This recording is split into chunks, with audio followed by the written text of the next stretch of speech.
আসসালামু আলাইকুম প্রিয় ভাই ও বোনেরা, আশা করি আল্লাহ তাআলার রহমতে আপনারা সবাই ভালো আছেন এবং সুস্থ আছেন। আপনাদের জন্য আজকে একটা রেসিপি নিয়ে আসছি, কই মাছ ভুনা। আশা করি রেসিপিটা আপনাদের কাছে ভালো লাগবে।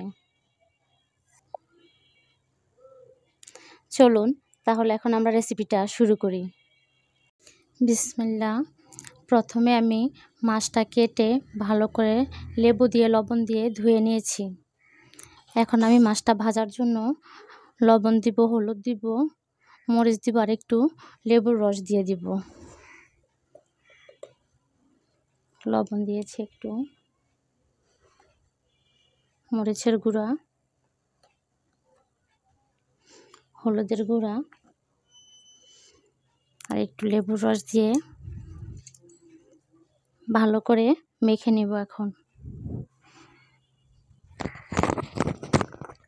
আমি আগেও একবার লবণ দিয়ে লেবু দিয়ে মাছটাকে ভালো করে ধুয়ে নিয়েছি। এটার জন্য মাছ থেকে যে একটা গন্ধ আসে বা মাছটা খেতে ভালো লাগে না, ওইরকম লাগে না। মাছটা লেবু দিয়ে লবণ দিয়ে ধুলে খুব স্বাদ লাগে খেতে। আর লেবু দিয়ে মাছটা এভাবে মাখিয়ে ভাজলে মাছ থেকে কোনো গন্ধ আসে না, মাছটা খেতে খুব সুস্বাদু লাগে। আপনারা একবার হলো এভাবে মাছটা খেয়ে দেখবেন।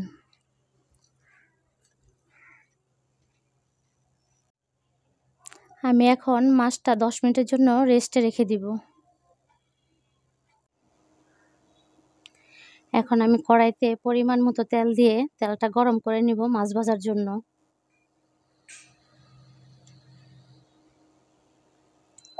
আমি এখানে সরিষার তেল ব্যবহার করেছি। সরিষার তেল দিয়ে রান্নাটা করলে রান্নাটা খুব খেতে সুস্বাদু হয়।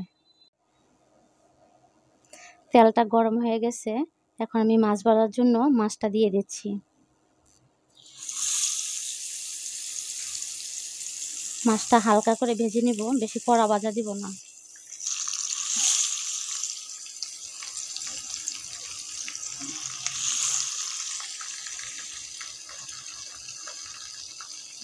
বেশি কড়া ভাজলে মাছটা খেতে স্বাদ লাগে না ততটা।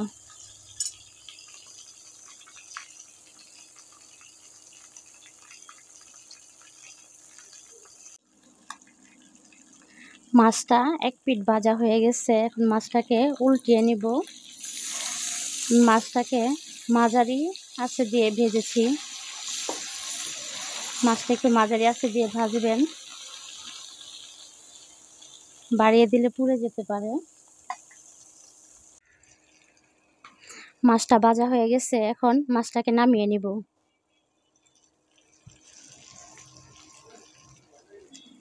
মাছটা আমি বেশি কড়া ভাজা দিইনি, একটু হালকা ভেজেছি।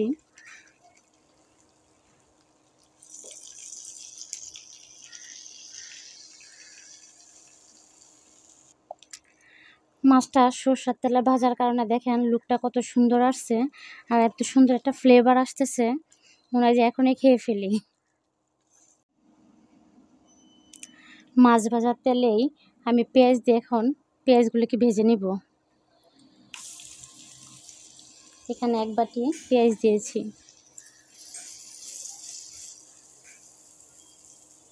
পেঁয়াজগুলো একটু বাদামি কালার না হওয়া পর্যন্ত ভেজে নিব।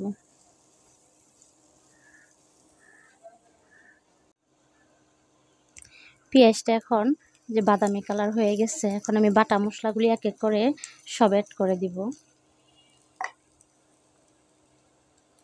হাফ টেবিল চামচ আদা রসুন বাটা, হাফ টেবিল চামচ ধনিয়া বাটা, হাফ টেবিলের কম জিরা বাটা। এখানে আমি বাটা মরিচটা ইউজ করছি। বাটা মরিচটা দেওয়ার চেষ্টা করবেন, বাটা মরিচটা দিলে খাবারের টেস্টটা খুব ভালো আসে। আমি হালকা একটু ঝাল করবো, এর জন্য 1 টেবিল চামচ পরিমাণ বাটা মশলা দিয়েছি।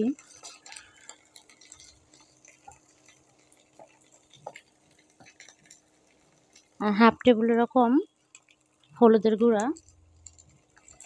এখন একটু পানি দিয়ে এটাকে মিশিয়ে নেব। মিশিয়ে ভালো করে একটু কষিয়ে নিতে হবে।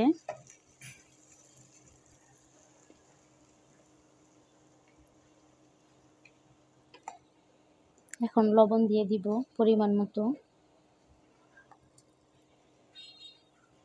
দিয়ে এটাকে ভালো করে নেড়ে মিশিয়ে নিতে হবে।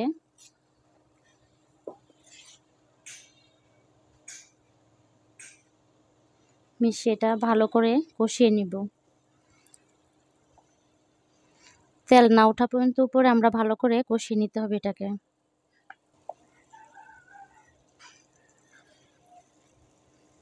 ভালো করে নেড়ে কষিয়ে নিতে হবে।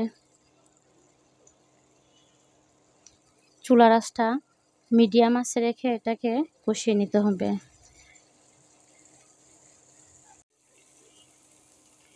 মশলাটা আমার কষানো হয়ে গেছে। কিভাবে বুঝতে পারবেন? দেখেন তেলগুলি বেশি উঠেছে। এখন বুঝতে হবে যে না, আমাদের মশলাটা কষানো হয়ে গেছে। এখন আমি এর সাথে 1 কাপ পানি দিয়ে দিচ্ছি।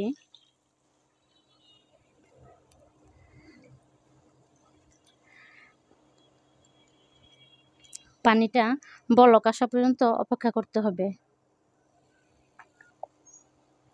এখন আমি ঢেকে দিব বলক আসা পর্যন্ত। বলক এসেছে। এখন এক এক করে মাছগুলি দিয়ে দিব।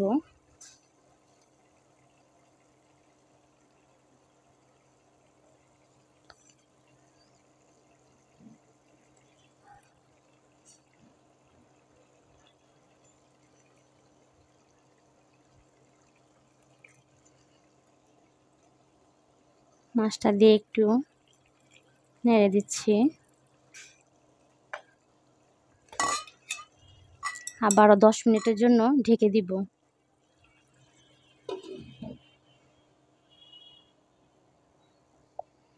মাছটা এখন আরেকটা পিঠ আমি উল্টে দিব। আমাদের এক পিঠ হয়ে গেছে, এখন আরেকটা পিঠ উল্টে দিচ্ছি। মাছটা আমি এভাবে যে মাঝখানে একটু কেটে কেটে দিয়েছি, এজন্য মশলাগুলি খুব ভালো করে প্রবেশ করবে, খেতে খুব স্বাদ লাগবে এতে। আর দেখেন বাটা মশলার কারণে আমাদের রান্নার কালারটা কত সুন্দর আসছে দেখেন। এখন আমি আবারও একটু ঢেকে দিব 5 মিনিটের জন্য।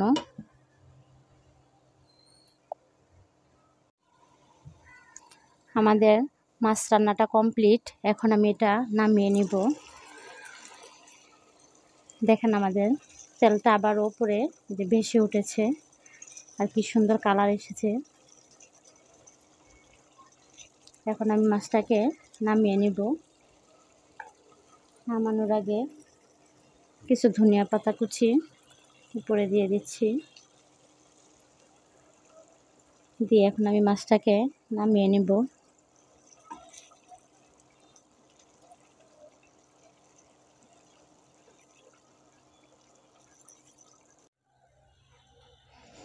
মাশাআল্লাহ, দেখুন আমাদের রান্নাটা কত সুন্দর হয়েছে। আমার সেম রেসিপিটা যদি আপনারা ফলো করেন, ঠিক এভাবে যদি রান্না করেন, খাবারটা খুব সুস্বাদু হবে, ঠিক সেম একই রকম হবে। আর আমার রান্নাটা যদি ভালো লেগে থাকে, সাবস্ক্রাইব করবেন আমার চ্যানেলটি, লাইক কমেন্ট শেয়ার করবেন। সবাই ভালো থাকবেন, সুস্থ থাকবেন। আল্লাহ হাফেজ।